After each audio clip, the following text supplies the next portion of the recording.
ప్రార్థన చేసుకుందాం.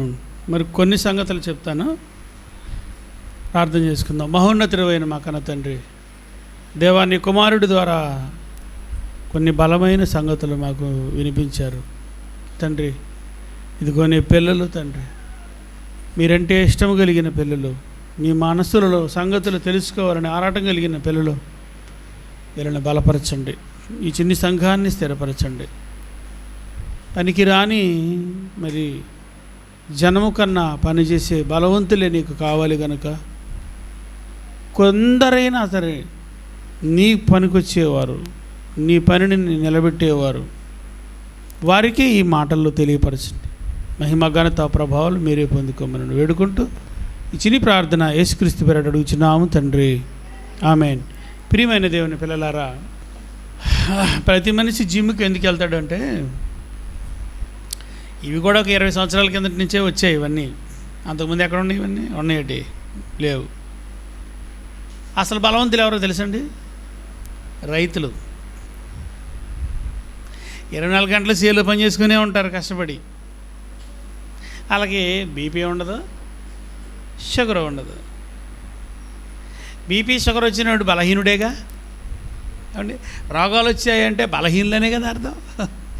ఏ రోగం లేదనుకోండి, ధైర్యంగా ఉంటాడు, అది అతని బలం. అర్థమవుతుందా? అర్థం కావు నాకు తెలిసి మీకు. వాడి పరిధిలోనే నేను మాట్లాడాలి. నా ఆలోచన పరిధికి నేను మాట్లాడాను అనుకోండి, తెర మీద బొమ్మ చూసినట్టు, టీవీలో బొమ్మ చూసినట్టే ఉంటుంది మీకు. రైతుకి తన బలం తను పడే కష్టమే. రైతుకి బలం ఏంటో తెలుసా? తను పడే కష్టం. ఎంత కష్టపడతాడో లోన అంత చెడు కొలెస్ట్రాల్ కరిగిపోద్ది. ప్రపంచంలో ఈ మనిషికి ఎందుకు రోగాలు వస్తున్నాయి అనుకుంటున్నారు? ఎందుకు రోగాలు వస్తున్నాయి తెలుసా? విపరీతంగా తింటున్నారు మనుషులు, విపరీతమైన రుచులు తింటున్నారు. పారేయాల్సిన నూనెను కూడా నువ్వు ఒకసారి నూనె వాడుకున్న తర్వాత ఆ నూనె ఏం చేయాలి తెలుసా? పారేయాలి కాలువలో. మీ ఇంట్లో ఒకసారి నువ్వు కళాయిలో నూనె పారేయాల్సిన నూనె అయితే, ఒకసారి నువ్వు మీరు వండుకున్నదే పారేయాల్సినదైతే, రోడ్ల మీద ఎన్నిసార్లు వేస్తుంటాడు? స్టార్టింగ్లో కళాయిలో పోసినప్పుడు తెల్లగా ఉంటుంది నూనె, ముగింపు చూడండి నల్లగా ఉంటుంది. పారేయాలా? కానీ ఎక్కడ పారేస్తున్నారు? పొట్లో పారేస్తున్నారు. బయట పారేయాల్సింది పొట్లో పారేస్తున్నారు. కనుక పొట్లో పారేయటం వల్ల మనిషి ఏమైపోతున్నాడు? కండలు పెరిగిపోతున్నాయి, ఆకారం పెరిగిపోతుంది. ఇది నా బలం అనుకుంటున్నాడు, కానీ అది బలహీనత, రోగం. ఏం కొట్టిందండి బాబు ప్రపంచాన్ని సైతాను. అర్థమవుతుందా?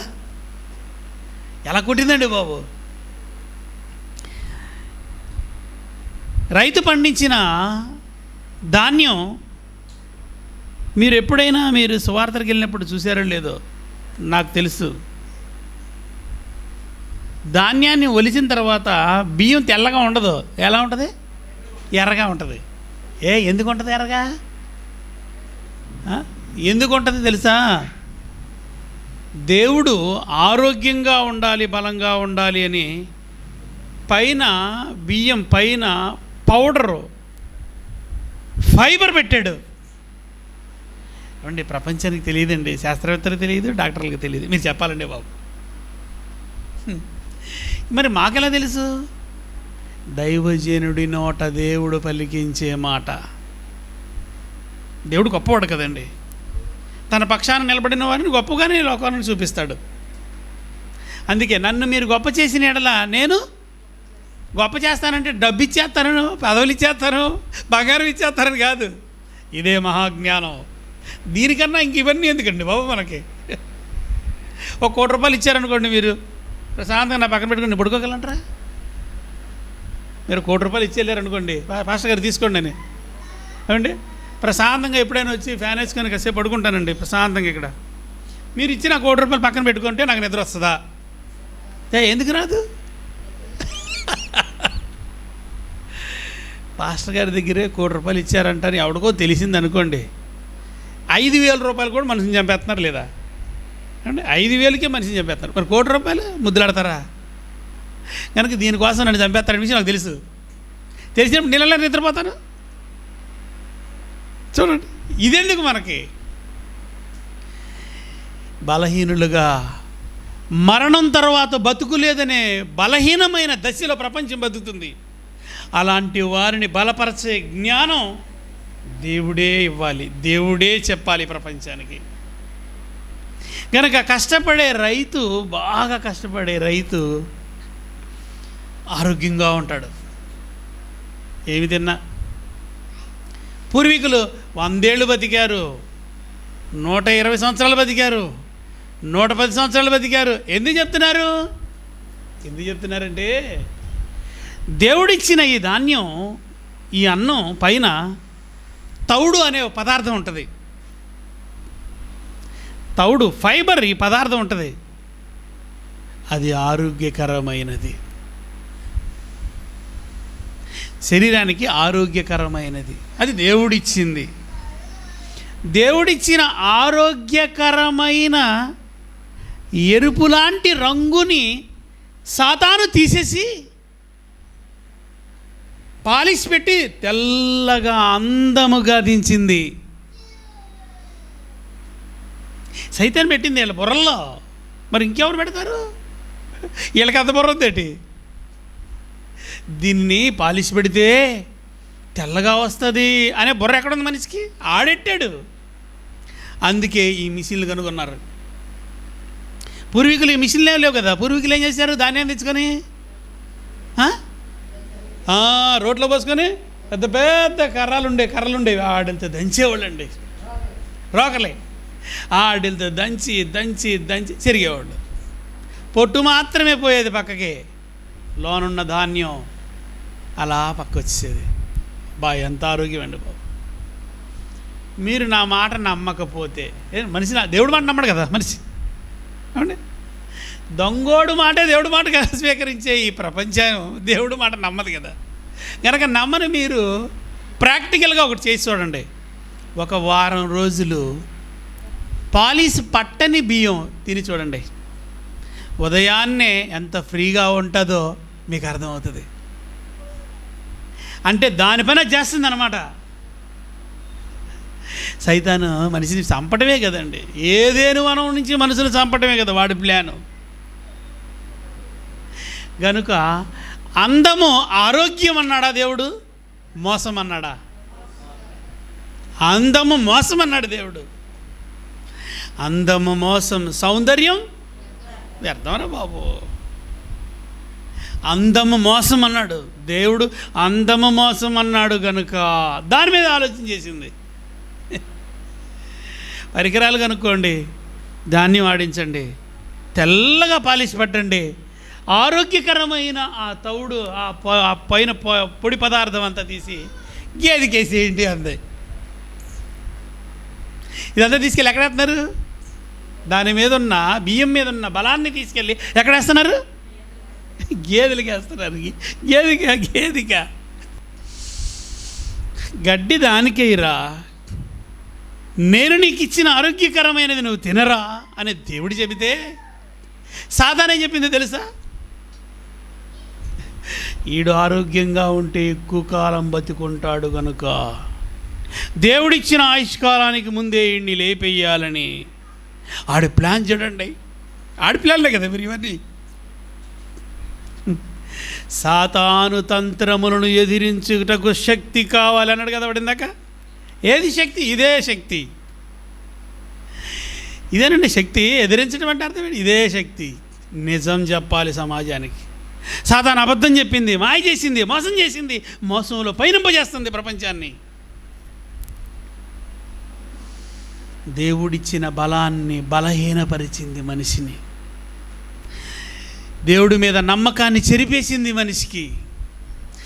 బైబిల్ చదివితే ఏమవుతుందండి మాకు? బైబిల్ చదివితే మాకు ఏమవుతుంది? బైబిల్ చదివితే ఏమవుతుంది? ఏమీ రాదు. జ్ఞానం అవుతుంది. జ్ఞానం వల్ల ఏమవుతుంది? ఏమండి? ఈ జ్ఞానం చెప్తాను మరి ఆస్తి రాసిస్తామంటే జ్ఞానం చెప్తే ఆస్తి రాసిస్తాడు ఎవడైనా? ఎవడండి బాబు మీరు అంటాను. ఈ జ్ఞానం వల్ల బాబు మాకేమవుతుందండి? ఒరే, ప్రపంచంలో ప్రతి వాడు చస్తాడురా, ఒకరోజు ఏదో ఒకరోజు చస్తాడురా. ఆ చావు మరణం తర్వాత ఆత్మవైన నిన్ను బతికిస్తుంది ఈ జ్ఞానం. అది కదండి బలం, అది కదా దేవుడు చెప్పే బలం. ఈ బలాన్ని బలహీనపరిచింది దయ్యం, ఈ దేవుడు బలం పరుస్తున్నాడు ప్రపంచాన్ని. ఏ బలం కావాలో ఆ బలాన్ని తీసేసింది, ఏ బలం అవసరం లేదో ఆ బలాన్ని డెవలప్ చేసుకోమని చెప్పింది సాతాను. ఆడి బోధలకే లోబడిపోతున్నారు, ఆడి బోధలే నేర్చుకుంటున్నారు, నేర్చుకున్న ఆడి బోధలకు అనుకూలకంగానే ప్రవర్తిస్తున్నారు. ఎందుకండి రోగాలన్నీ ఎందుకు వస్తున్నాయి? దేవుడిచ్చిన పదార్థాలన్నీ పైన ఫైబర్ అంతా తీసేసింది దయ్యం.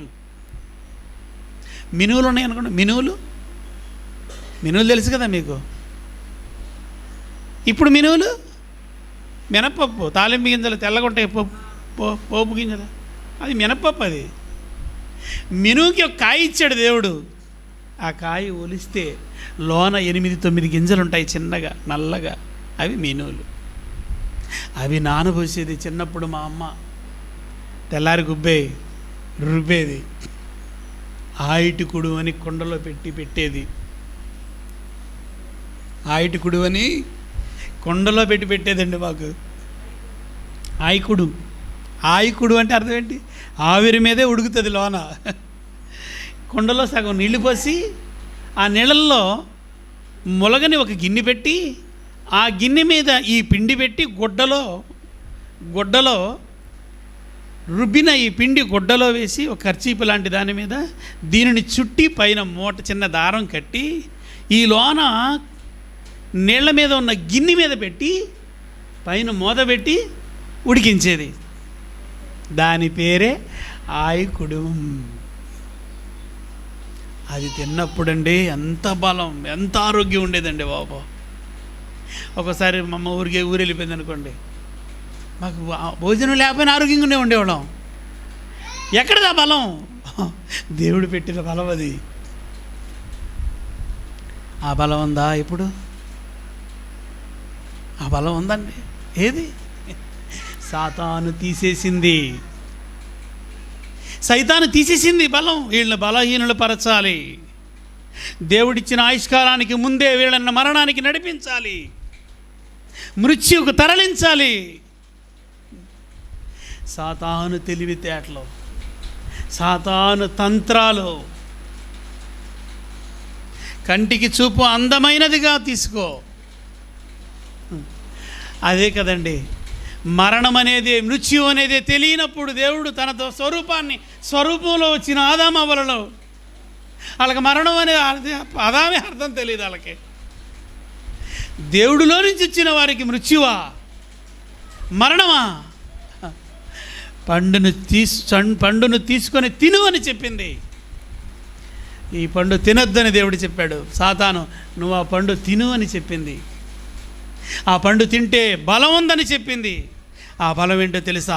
నువ్వు కూడా దైవంగా మారిపోతావు అని చెప్పింది. పండు తినకముందే దేవుడిలో నుంచి వచ్చిన వారు దేవుళ్ళు కాదా? దైవాలు కాదా? దైవం అంత బలవంతులు కాదా? సరే, ఎలా బలహీనపరిచిందో రమ్యమైనదిగా చూపించింది. దేవుడు లాంటి వారిని, దైవత్వం ఉన్న వారిని దైవత్వాన్ని కొలిపేలా చేసింది. చంపటమేనండి వాడి ప్లాను, సాతాను ప్లాను చంపటమే. వాడి ప్లాన్ చంపటమే. మానసికంగా ప్రపంచంలో ఉన్న వాళ్ళందరినీ, కోటాను కోట్ల మందిని, భూమి మీద ఉన్న 6 నేల మీద ఉన్న 800 కోట్ల మందిని అనేది దేవుడనే నమ్మకం లేకుండా చంపేసిందండి వీళ్ళందరినీ. అరే కష్టపడి పని చేసుకుంటే రూపాయి వస్తుంది, రూపాయి వస్తే నీ ఆకలి తీరుతుంది అంటే నువ్వు కష్టపడితేనే నీకు బతుకుందని నేర్పించింది ప్రపంచానికి. అందుకే చదువు కోటి విద్యలని చెప్పింది, అందుకే కోటి విద్యలలో పని చేయని చెప్పింది. తల్లి గర్భంలో ఆ ఫలదీకరణం చెందించి దేవుడు భూమి మీద బయటికి తీసుకొచ్చినప్పుడు ఆ తల్లి ఏ పదార్థాలను నా బిడ్డ కోసం సిద్ధపరిచింది చెప్పండి? గర్భఫలము ఇచ్చింది దేవుడైతే ఆ గర్భములో ఆ ఫలాన్ని పండించింది దేవుడైతే, ఆ ఫలం భూమి మీదకు వచ్చినప్పుడు ఆ ఫలం నాకు ఆహారం కావాలని ఆలోచించిందా? ఆలోచన విధానం ఉందా? లేదు తల్లి ఏదైనా ప్రక్రియకంగా ఏమైనా తయారు చేసి పెట్టిందా? తన రొమ్ములో పాలు సహితం దేవుడే కదండి సిద్ధపరిచాడు. ఏది నమ్మకం కాదా? నా తల్లి వద్ద నేను స్తన్యపానము చేయుచుండగా నీవే కదా నాకు ఆధారము పుట్టించితివి అంటాడు భక్తుడు. దేవుడి కోసం బతకండి, దేవుడి కోసమే బతకండి. నీ కొడుకుని తీసుకురా, కూర్చోబెట్టు అన్నాను శారాకి దేవుడి మీద నమ్మకం లేదు. ఏదో వస్తుంది, వాక్యం ఉంటుంది అంతే. నిజమండి. అక్కడ ఏం నేర్చుకుంటాడు వాడు? అతను వాక్యం చెప్పడం నేను అంటలా, మెలకువలు చెప్పాలి వాళ్ళకి. నేను మెలకువలు చెప్పాను, వాళ్ళు నిలబడి మాట్లాడగలరు వాళ్ళు. రే 5 నిమిషాలు రా అన్నాను, 10 నిమిషాలకి వెళ్ళారు.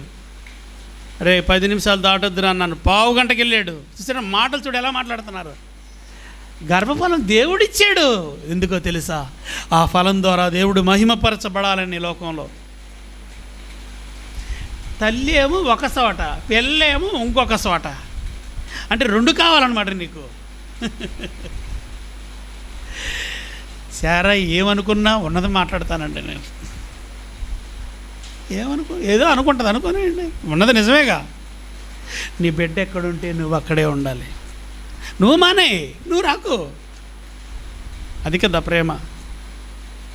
నీ గర్భాన నీకు జన్మనిచ్చింది, ఆ గర్భఫలం ఇచ్చింది దేవుడు కదా. నీకు పలానా చోట ఆనందం దొరుకుతుంది అన్నప్పుడు నువ్వు కూడా వాడిని అక్కడికే కదా తీసుకురావాలి.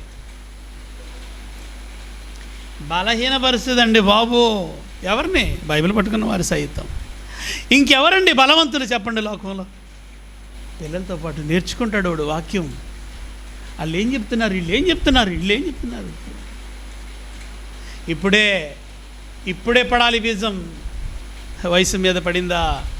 ఇక దేవుడు కాదు కదా, తల్లిదండ్రులు కాదు కదా, లోకం కాదు, ఎవరిని ఖాతరు చేయడు. అది సాతాను బలం. నిజమండి. ఏదైతే పెట్టాలనుకున్నాడో దేవుడు, ఏదైతే తినిపించాలనుకున్నాడో దేవుడు, దానిని చెరిపేసింది ప్రపంచంలో సాతాను. ఈ చదవరుల వల్లనే, ఈ అధికారుల వలనే, ఈ మేధావులను చెప్పుకునే వారి వలనే ఈ పరికరాలను ప్రయోగాలు చేసింది, పరికరాలను కనుగొంది. మనిషికి ఆరోగ్యకరమైనదిగా దేవుడు ఉండాలి అని ఫైబర్ లాంటి ఆరోగ్యకరమైనది పెడితే దానిని తీసి తెల్లగా అందమైనదిగా చూపించింది. నాలిక మీద రుచి కలిగినదిగా మైమరిపించింది. రుచి కలిగి రుచి రుచి రుచి అని మైమరిపించింది. కానీ ఏమైపోయింది? ఆరోగ్యం పోయింది. గట్టిగా చూడగలడా షుగర్ వచ్చినవాడు? గట్టిగా నడవగలడా? గట్టిగా పని చేయగలడా? ఎందుకు పని చేయలేడు? అంటే షుగర్ అండి. షుగర్ అంటే అర్థం ఏంటో తెలుసా? అరే చావురా, చావు. నీకు చావు ఎంటర్ అయిందని అర్థం. అధికంగా తినేసాం కనుకనే వచ్చింది ఈ రోగం. అధికంగా లోకం కోసం నువ్వు ఆలోచించావు కనుకనే వచ్చింది ఈ రోగం నీకు. ఐహిక విచారములు, ధనామోసం నిన్ను రోగాలు పాయించేస్తుందిరా అంటున్నాడు దేవుడు. ఐహిక విచారములు. ఎలా బతకాలి, నా భార్య ఎలా బతకాలి, నా భర్త ఎలా బతకాలి, నా పిల్లలు ఎలా బతకాలి, మా బతుకులు ఏమైపోతాయి, మా బతుకులు మేము పని చేసుకోకపోతే, చదువుకోకపోతే. ఆహా, ఎన్ని ఆలోచనలు పెట్టింది దయ్యం. ధనం ఉంటేనే లోకము గౌరవిస్తుంది అని చెప్పింది. అధికారం ఉంటేనే నిన్ను గొప్పగా చూస్తుంది అని చెప్పింది దయ్యం. అధికారం ఉంటేనే నువ్వు గొప్పవాడు అని చెప్పింది. ధనం ఉంటేనే సమాజంలో నీకు ఒక పేరుని చెప్పింది దయ్యం. ఆడి కోరడును కత్తిరించే మహాజ్ఞానం. ఇదే బలం. అది దేవుడిచ్చే బలం. ఇది మనుషులిచ్చే బలం కాదు, దేవుడిచ్చే బలం. ఏదా బలం? అదే దైవ గ్రంథం. ఇదే మహాబలం.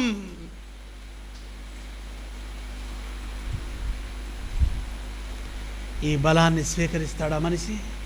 సాత్వికంతో అంగీకరిస్తాడా మనిషి? మేము మారాము క్రైస్తవులను చెప్పుకుని వారే స్వీకరించట్లేదు, వీని వదిలేస్తున్నారు. అమాయకులైన మన సహోదరులైన హిందూ సహోదరులు వాళ్ళు ఎప్పుడండి వింటారు? వాళ్ళు ఎప్పుడండి తెలుసుకుంటారు? ఎంత పాడు చేసి మనిషికున్న బలాన్ని బలహీనపరిచిన దయ్యం సమాజంలో మనుషులను దేవుని ఆయుష్కాలానికి ముందే శ్మశానానికి తరలించాలనుకుంది. అందుకే అందాన్ని చూపించింది, ఆరోగ్యాన్ని తీసేసింది. అదే చెప్పాడు దేవుడు, అందం మోసకరమురా అని. నేను ఎవడికి భయపడినండి? ఎవడికి భయపడను. వాడు వీడు అంటున్నారు అనుకుంటున్నారా?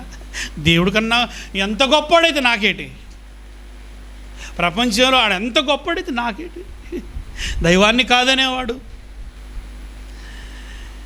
నేను ప్రపంచంలో ఎవ్వరికి తలదించనండి, దేవుడికి తప్ప. దేవుడు వాక్యం వీడు వింటాడా, దేవుడి మాటకి వీడు లోబడతాడా లేదా చూస్తాను. లోబడితే వీడిని ఎలా మలచాలో ఆలోచిస్తాను, ఈయన ఎలా బలపరచాలో ఆలోచిస్తాను, ఈయన ఎలా బలపరచాలో ఆలోచిస్తాను.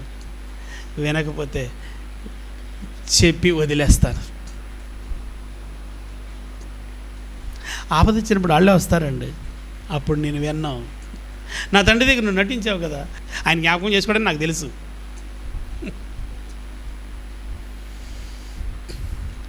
బలహీనపరిచి రోగాలమయం చేసింది మనుషుల్ని దయ్యం. అప్పుడు హాస్పిటల్కి వెళ్ళిన తర్వాత పలానా ఫైబర్ నీ శరీరంలో పలానా ఫైబరు, నీ శరీరంలో కొన్ని విటమిన్స్ లేకుండా పోయాయి, దీనికి సంబంధించిన ఇదిగో ఈ ట్యాబ్లెట్ రాస్తున్నాను, ఇది నువ్వు వేసుకో అంటున్నాడు డాక్టర్. ఏనాయనా అంతేనా? ఏంటి నీకు లోపం, ఏంటి నీకు లోపం? నీకు ఏ విటమిన్ లోపం, బి విటమిన్ లోపం, సి విటమిన్ లోపం, ఏవో కదా చెప్తాడు. ఆడు చదువుకుంది ఇదేగా. అప్పుడు ఆ ట్యాబ్లెట్ కొనుక్కొచ్చుకొని వేసుకుంటావు, అంతే కదా. రే నిమ్మకాయ తినరా, నిమ్మకాయ పిండుకోరా, అమ్మ పులుపు నాకొద్దు పులుపు. డాక్టర్ రాస్తే అది ట్యాబ్లెట్గా మారిస్తే డబ్బు పోగొట్టుకోనైనా సరే అప్పుడు మేము వేసుకుంటా ఉంటారు. అవునా?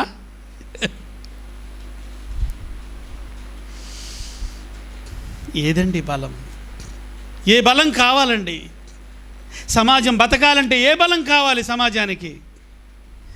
దేవుడి చెప్పే బలం కావాలి సమాజానికి. ఏటా బలం? వచ్చే వారం చెప్తా. ప్రార్థన చేసుకుందాం. మహోన్నతుడైన మా కన్న తండ్రి దేవా, మీరిచ్చిన బలాన్ని తీసేసింది దయ్యం, తీసేసింపజేస్తుంది దయ్యం. వాడి మాయోపతంత్రాలను మాయోపాయాలను పసిగట్టి తండ్రి నీ పిల్లలను రక్షించుటలో ఎదురాడు వారికి బెదరక ఉన్నది ఉన్నట్టుగా బద్దల కొట్టగలిగటకు సహాయం చేయండి. ఆ బలాన్ని ఇవ్వండి. మాటల యందు నేర్పరు శక్తి కలిగిన వాడినిగా జ్ఞానాన్ని ప్రసాదించండి. మీ మాటే సమాజాన్ని కాపాడుతుంది, మీ మాటే సమాజాన్ని రక్షిస్తుంది, మీ మాటే సమాజాన్ని ఆరోగ్యవంతులుగా నిలబెడుతుంది అని సమాజం తెలుసుకోలేలా మా మనోనేత్రాలు విప్పండి. నాయన, నిన్ను నమ్మని వారు బలహీనులు, నిన్ను నమ్మిన వారు బలవంతులు. ఆ బలవంతులే స్థిరులై సాతానును ఎదిరించగలిగే మనోబలవంతులుగా మారగలుగుటకు సహాయం చేయండి. మరొక భాగాన మరికొన్ని సంగతులు మాకు నేర్పించండి. మహిమ ఘనత ప్రభావాలు మీరే పొందుకోమని వేడుకుంటూ ఈ చిన్ని ప్రార్థన యేసుక్రీస్తు పేరట అడుగుచున్నాము తండ్రి. ఆమేన్.